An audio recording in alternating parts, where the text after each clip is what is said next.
Não, já tirei tudo. Vai colar que nós vamos banhar na sua casa. Banhar o que, Ken?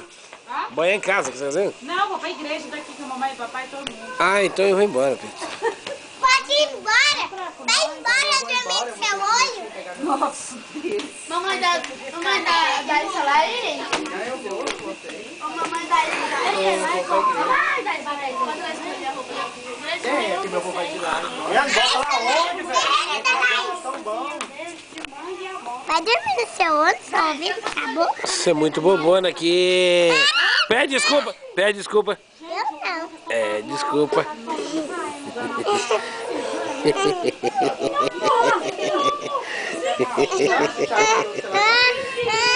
Pede desculpa. Pede desculpa.